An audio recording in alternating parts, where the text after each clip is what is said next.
Tinawag ni dating Ilocos Sur Governor Luis Chavez Singson na diversionary tactic lamang ang investigasyong isinusulong ng Senado sa umano'y overpriced na farm-to-market road projects ng Department of Public Works and Highways o DPWH na anyay layong ilihis ang atensyon sa mas malaking isyu ng katiwalian sa mga flood control projects. Si Troy Gomez sa report.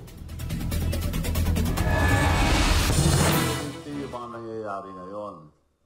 Pinuna ni dating Ilocos Sur Governor Luis Chavez Singson ang bagong investigasyon ng Senado na anyay isa lamang sa mga isyong pinalulutang ngayon upang takpan ang mga anomalya sa mga proyekto sa flood control.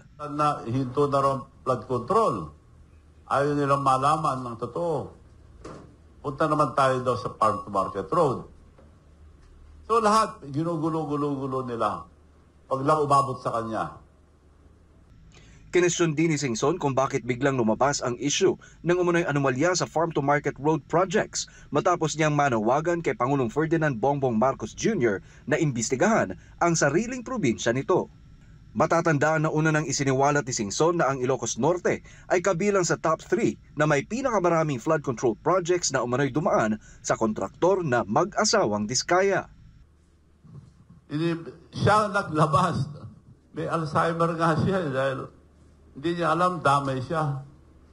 Sila ang target, third biggest beneficiary of the Diskaya.